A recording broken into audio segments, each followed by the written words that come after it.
नमस्कार, बेस्ट ज्ञान चैनल पर आप सबका स्वागत है। रोज की तरह आज के इस वीडियो में हम देखेंगे मध्य प्रदेश और देश के अब तक की दिन भर की बड़ी खबरों का सारांश, डेली न्यूज़, करंट अफेयर्स, सरकारी योजना, नौकरी, मौसम और मंडी भाव की जानकारी के लिए वीडियो को पूरा देखिए ताकि पूरी जानकारी आपको मिल पाएगी। मौसम विभाग भोपाल ने मध्य प्रदेश के 50 जिलों में आगामी 24 घंटे के दौरान बारिश और ओलावृष्टि की चेतावनी जारी की है। मध्य प्रदेश में 1 लाख पेंशनर्स की 600 रुपये जो पेंशन मिलती है उस पर संकट खड़ा हो गया है। किसानों को पीएम किसान सम्मान निधि की 17वीं किस्त का अभी भी इंतजार है।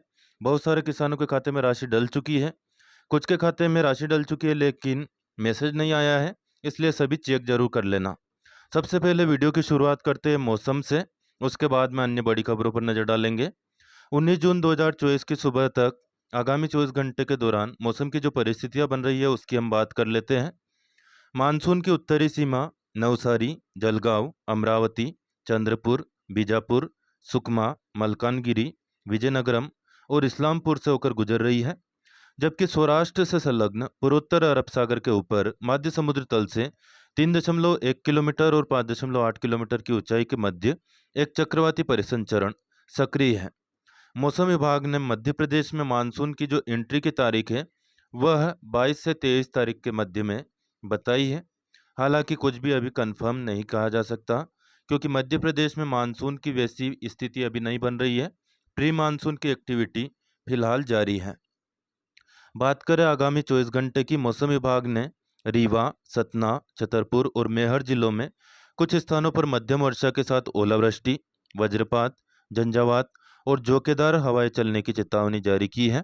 हवाओं की स्पीड 50 से 60 किलोमीटर प्रति घंटा रह सकती है। साथ ही में कुछ स्थानों पर लू का अलर्ट भी जारी किया है। ऑरेंज अलर्ट मौसम विभाग ने इन जिलों में जारी किया है।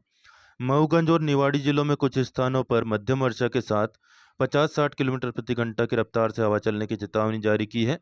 साथ ही में वज्रपात के साथ में झोंकेदार हवाएं और लू भी चल सकती हैं। सीधी जिले में हल्की वर्षा के साथ वज्रपात, झंझावात और 40 से 50 किलोमीटर प्रति घंटा की रफ्तार से हवा चलने की चेतावनी जारी की गई है। जिन जिलों में कहीं कहीं पर वर्षा या गरज चमक के साथ बौछारें गिर सकती है वे जिले हैं भोपाल, रायसेन, राजगढ़, नर्मदापुरम, बैतूल, हरदा, बुरहानपुर, खंडवा, अलीराजपुर, धार, इंदौर, शाजापुर, आगरमालवा, गुना, अशोकनगर, भिंड, मुरैना और श्योपुर कला, सिंगरौली और सीधी जिले। जिन जिलों में कुछ स्थानों पर वर्षा या गरज चमक के साथ बौछारें गिर सकती है वे जिले हैं विदिशा, सीहोर, शिवपुरी, रीवा, मऊगंज, सतना, अनूपपुर, शहडोल, उमरिया, कटनी, पन्ना, छतरपुर, टीकमगढ़, निवाड़ी और मेहर जिले। जिन जिलों में अनेक स्थानों पर बारिश का अलर्ट जारी किया गया है वे जिले हैं खरगोन, बड़वानी, देवास, डिंडोरी, जबलपुर, नरसिंहपुर, छिंदवाड़ा, सिवनी, मंडला, बालाघाट, दमोह, सागर, पांडुर्णा जिले। प्रदेश के शेष जिलों में मौसम शुष्क रहने के आसार हैं। ग्वालियर और दतिया जिलों में मौसम विभाग ने कहीं कहीं पर लू का ऑरेंज अलर्ट जारी किया है। जिन जिलों में कुछ स्थानों पर मध्यम वर्षा के साथ ओलावृष्टि, वज्रपात, झंझावात और झोंकेदार हवाएं 50 से 60 किलोमीटर प्रति घंटा की रफ्तार से चलने का ऑरेंज अलर्ट जारी किया है वे जिले हैं विदिशा, सीहोर, खरगोन, बड़वानी, देवास, शिवपुरी, अनूपपुर, शहडोल, उमरिया, कटनी, जबलपुर, नरसिंहपुर, छिंदवाड़ा, सिवनी, मंडला, बालाघाट, पन्ना, दमोह, सागर, टीकमगढ़ और पांडुर्णा जिले। जिन जिलों में हल्की वर्षा के साथ वज्रपात, झंझावात और 50-60 किलोमीटर प्रति घंटा की रफ्तार से हवा चलने का अलर्ट जारी किया है वे जिले हैं नर्मदापुरम, बैतूल, हरदा, बुरहानपुर, खंडवा, अलीराजपुर, धार और इंदौर जिले। सिंगरौली और डिंडोरी जिलों में हल्की वर्षा के साथ 40 से 50 किलोमीटर प्रति घंटा की रफ्तार से हवा चल सकती है। भोपाल, रायसेन, राजगढ़, शाजापुर, आगरमालवा, गुना, अशोकनगर, भिंड, मुरैना और श्योपुर कला जिलों में हल्की वर्षा के साथ 30-40 किलोमीटर प्रति घंटा की रफ्तार से हवा चल सकती है। लू की स्थिति में शारीरिक तनाव हो सकता है जिसके परिणाम स्वरूप कई जगहों पर मृत्यु हो चुकी है, इसलिए सावधानी बरतें, सतर्क रहें, सुरक्षित रहें। लू के प्रभाव को कम करने और हीट स्ट्रोक के कारण गंभीर बीमारी या मृत्यु को रोकने के लिए आप कुछ उपाय अपना सकते हैं, जैसे घर को ठंडा रखने के लिए पर्दे, शटर या सनशेड का उपयोग करें और रात में खिड़कियां खोलें।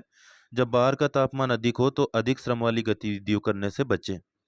कृषकों के लिए मौसम को देखते हुए विशेष सलाह दी गई है। मानसूनी वर्षा के आगमन की घोषणा के पश्चात ही बुआई करें। बुआई हेतु जून के अंतिम सप्ताह से जुलाई के दूसरे सप्ताह का समय उपयुक्त है। आने वाले दिनों में जिन स्थानों पर लगभग 100 mm यानी कि 4 इंच वर्षा हो जाए वहां पर बुआई करना उचित होगा।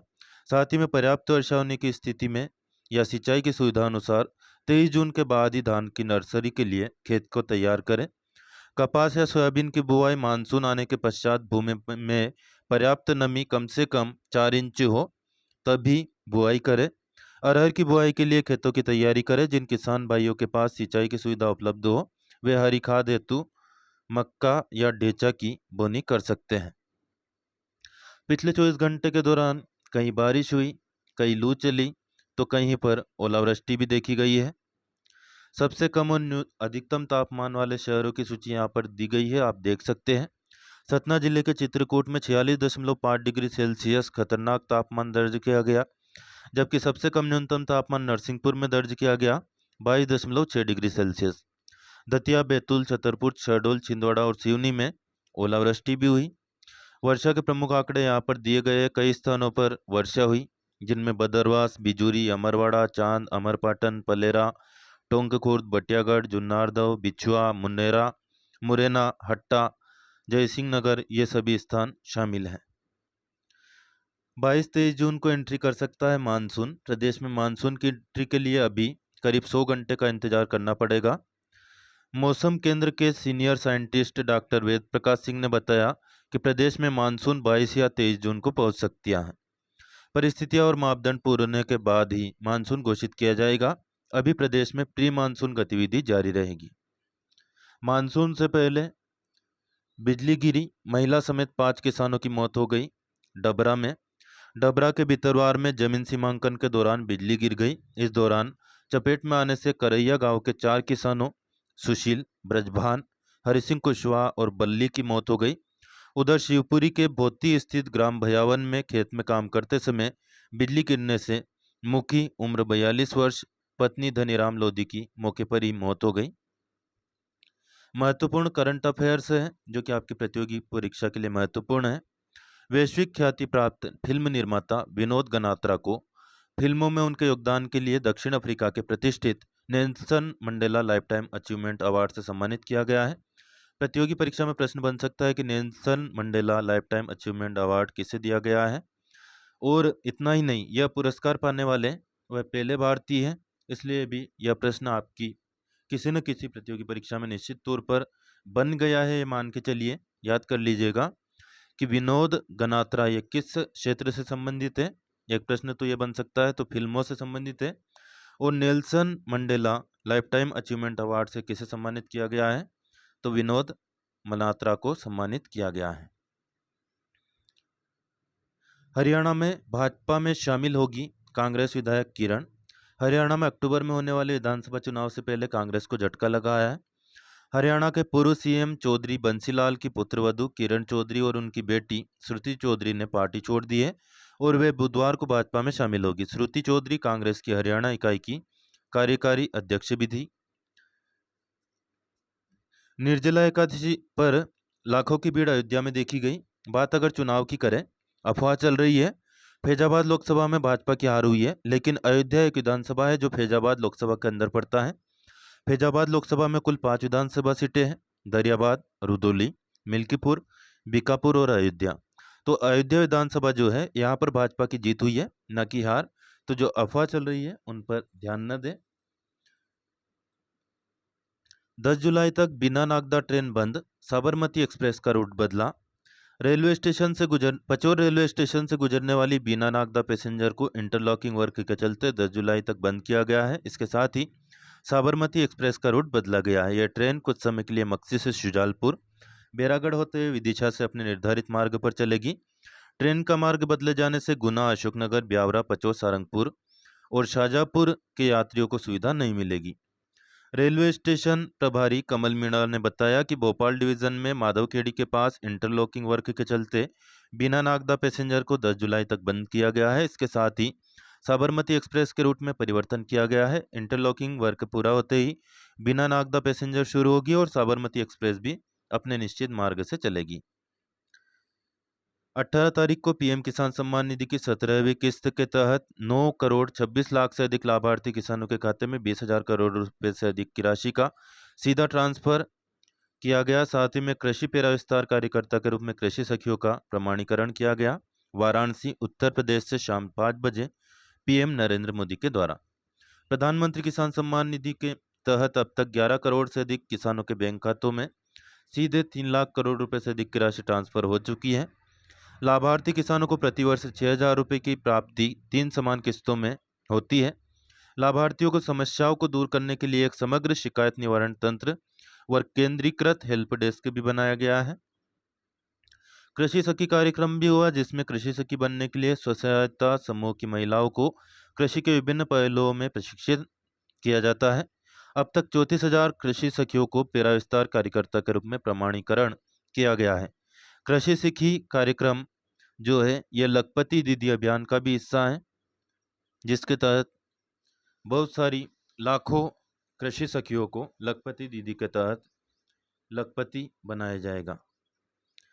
किसान सम्मान निधि की राशि सिंगल क्लिक के माध्यम से ट्रांसफर हो चुकी है। हालांकि कुछ किसानों के खाते में अभी भी यह राशि पहुंची नहीं है, तो किसान चिंतित न हो।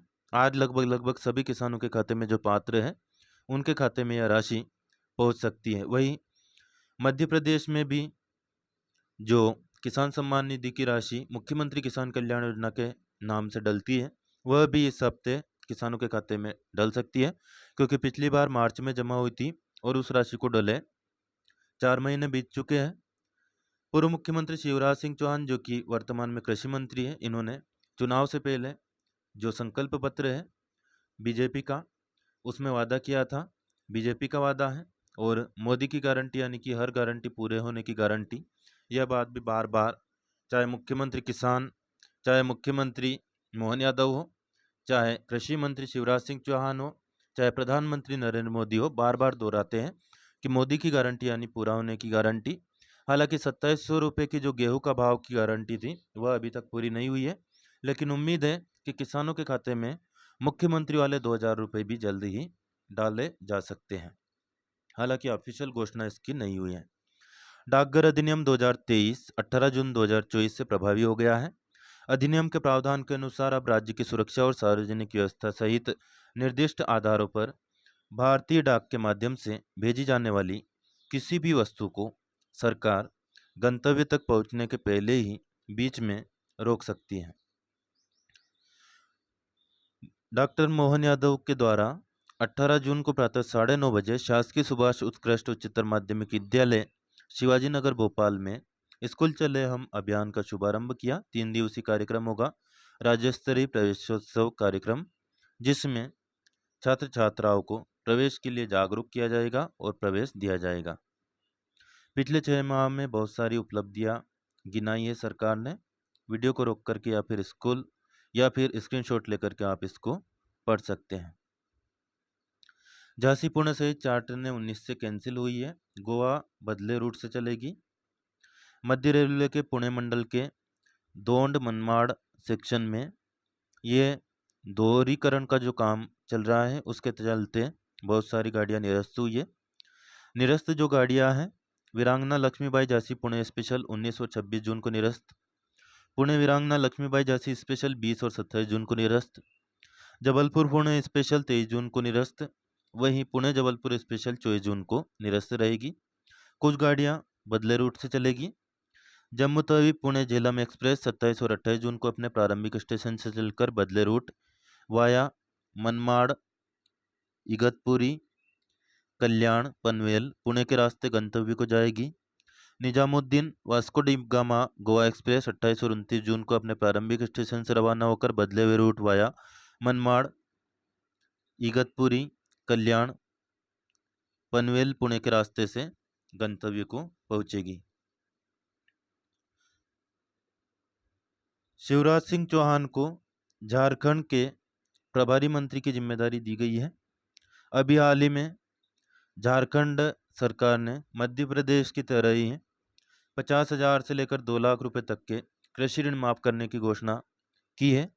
ऐसे में पूर्व मुख्यमंत्री शिवराज सिंह चौहान यहाँ पर अच्छे से जनता को समझा पाएंगे कि मध्य प्रदेश में जब ऋण माफी नहीं हुई तो झारखंड में कैसे होगी। शायद इसी बात को देखते हुए उन्हें यह जिम्मेदारी दी गई है। उपराष्ट्रपति जगदीप धनखड़ आज मध्य प्रदेश के डिंडौरी का दौरा करेंगे। उपराष्ट्रपति एक दिवसीय यात्रा के दौरान विश्व सिकल सेल दिवस समारोह में मुख्य अतिथि होंगे। इस समारोह में मध्य प्रदेश के राज्यपाल मंगूभाई पटेल और मुख्यमंत्री डॉक्टर मोहन यादव भी मौजूद रहेंगे। मध्य प्रदेश में 1 लाख बुजुर्गों की प्रति माह 600 रुपये पेंशन बंद हो सकती है। इंदिरा गांधी पेंशन स्कीम की हम बात करेंगे। आधार अपडेट के कारण बहुत सारे जो पेंशनर्स हैं वह अपात्र हुए हैं। किस स्कीम के तहत कितनी पेंशन रोकी है इसकी बात करें तो इंदिरा गांधी बुजुर्ग पेंशन योजना के तहत 1,08,006, सामाजिक सुरक्षा पेंशन योजना बुजुर्ग के तहत 8,158, मुख्यमंत्री सामाजिक सुरक्षा पेंशन योजना के तहत 618, इंदिरा गांधी राष्ट्रीय विधवा पेंशन योजना के तहत 690, मुख्यमंत्री अविवाहिता पेंशन स्कीम के तहत 115, सामाजिक सुरक्षा परित्यक्ता पेंशन योजना के तहत 12, एमएसपी दिव्यांग शिक्षा प्रोत्साहन योजना के तहत 3 और मल्टीपल डिसेबिलिटी के तहत एक व्यक्ति की पेंशन फिलहाल रोकी गई है। एक्चुअली हुआ क्या, आधार नंबर में जो नाम था उसका समग्र आईडी से मिलान नहीं हुआ प्रोफाइल अपडेट जब की गई। इस कारण से नाम, आयु, लिंग और पते के साथ प्रोफाइल अपडेट की गई तो ये अपात्र हो गए हैं। कुछ की आयु 60 वर्ष से अधिक हो गई तो कुछ बीपीएल कार्ड और 3 फोटो के। अब जो पेंशन है उसमें आयु की पुष्टि के प्रमाण पत्र, 60 वर्ष से अधिक आयु, बीपीएल कार्ड और 3 फोटो के आधार पर ही पेंशन मिल जाया करती थी। अब आधार के हिसाब से इन्हें सारा दस्तावेजों के साथ दोबारा आवेदन करना होगा। जिन जिलों में सर्वाधिक पेंशन रोकी गई है उनमें दिग्विजय सिंह जहां से आते हैं उनका राजगढ़ जिला, कमलनाथ का छिंदवाड़ा, बालाघाट, बड़वानी, पन्ना, सतना जैसे जिले शामिल बताए जा रहे हैं। भोपाल और इंदौर पर भी इसका असर पड़ा है। प्रदेश में 56,50,000 पेंशन धारक हैं जिनको हर साल 600 रुपए के हिसाब से 86 करोड़ रुपए पेंशन मिलती थी। इस समय प्रदेश में 56.5 लाख पेंशन धारक है जिन्हें हर माह 340 करोड़ रुपए पेंशन के खाते में डाले जाते हैं। पात्र की पेंशन रोकी तो अफसर को जिम्मेदार ठहराया जाएगा। अभी एक और मौका है पेंशनर्स के पास। पात्र हुए तो पेंशन भी मिलेगी और एरियर भी मिलेगा। करना क्या होगा, प्रमुख सचिव सचिन सिन्हा के मुताबिक विभाग की ओर से सभी कलेक्टरों, जिला पंचायत सीईओ, नगर निगम आयुक्त, जनपद पंचायत सीईओ, नगर पालिका व परिषदों के अफसरों को ताकीद कर दी गई है कि जिन लोगों की पेंशन रुकी है यदि वे दोबारा आवेदन देते हैं और साबित करते हैं कि वे पात्र है तो तुरंत उनका परीक्षण करें। पात्र है तो केस भोपाल भेजा जाए। यदि वे सही पाए जाते तो उन्हें एरियर भी मिलेगा। विभाग ने कहा कि 15 जुलाई तक यह काम करना है। साथियों, काफ़ी मेहनत लगती है वीडियो बनाने में, लाइक जरूर कर दिया करें। प्रधानमंत्री नरेंद्र मोदी आज बिहार दौरे पर जाएंगे। इस दौरान पीएम राजगीर में नालंदा विश्वविद्यालय के नए परिसर का उद्घाटन करेंगे। पीएम विश्व धरोहर नालंदा विश्वविद्यालय के प्राचीन अवशेषों का भी दौरा करेंगे। इस विश्वविद्यालय की कल्पना भारत और पूर्वी एशिया शिखर सम्मेलन देशों के बीच एक संयुक्त सहयोग के रूप में की गई है। उद्घाटन समारोह में 17 देशों के मिशन प्रमुखों सहित कई प्रतिष्ठित लोग भी शामिल होने वाले हैं। देशों की आर्थिक स्थिति का आकलन करने वाली रेटिंग एजेंसी फिच ने चालू वित्त वर्ष 2024-25 के लिए भारत का सकल घरेलू उत्पाद यानी कि ग्रोस डोमेस्टिक प्रोडक्ट या जीडीपी वृद्धि दर अनुमान 7% से बढ़ाकर 7.2% कर दिया है। उपभोक्ता खर्च में सुधार और निवेश में वृद्धि को देखते हुए पहले के अनुमान में संशोधित किया गया है। वित्त वर्ष 2024-25 के लिए सकल प्रत्यक्ष कर संग्रह 22.19% बढ़ा। वित्त वर्ष 2024-25 के लिए शुद्ध प्रत्यक्ष कर संग्रह 20.99% से अधिक बढ़ा। वित्त वर्ष 2024-25 के लिए अग्रिम कर संग्रह 27.34% की वृद्धि के साथ 1,48,823 करोड़ रुपए हुआ। चालू वित्त वर्ष में कुल 53,322 करोड़ रुपए का रिफंड भी जारी किया गया है। कांग्रेस नेता राहुल गांधी ने वायनाड लोकसभा सीट छोड़ने का फैसला किया है। वह रायबरेली से सांसद बने रहेंगे। कांग्रेस अध्यक्ष मल्लिकार्जुन खड़गे ने बताया कि प्रियंका गांधी वाड्रा राहुल गांधी द्वारा छोड़ी गई वायनाड लोकसभा सीट से चुनाव लड़ने वाली है। अब देख लेते हैं ताजा मंडी भाव। 18 जून को ब्यावरा मंडी में गेहूं का अधिकतम भाव 2620, चना 6520, सोयाबीन 4510, मूंग 7780, सरसों 5265, मसूर 6185, धनिया 7230 रुपये प्रति क्विंटल भाव रहा। वही बात करें औसत भाव की, गेहूं का औसत भाव 2520, चना 6415, सोयाबीन 4295, मूंग 7335, सरसों 5110, मसूर 5945, धना 6215 रुपये प्रति क्विंटल रहा। झारखंड के कृषि मंत्री बादल पत्रलेख ने शुक्रवार को कहा कि राज्य सरकार ने 1.91 लाख से अधिक किसानों को राहत पहुंचाने की कोशिश के तहत 2 लाख रुपए तक का कृषि ऋण माफ करने का निर्णय लिया है। यहां राज्य स्तरीय बैंकर्स समिति एसएलबीसी के अधिकारियों के साथ बैठक के दौरान मंत्री ने बैंकों को इस संबंध में प्रस्ताव पेश करने को कहा। उन्होंने कहा कि किसानों द्वारा 31 मार्च 2020 तक लिए गए 50,000 से 2 लाख रुपए तक के ऋण को एकमुश्त समाधान के तौर पर माफ कर दिया जाएगा। जैसा कि हमने पहले ही बताया, मध्य प्रदेश में भी कांग्रेस ने वादा किया था कि 2 लाख रुपए तक का ऋण माफ होगा। हालांकि कुछ ही किसानों का ऋण माफ किया गया था।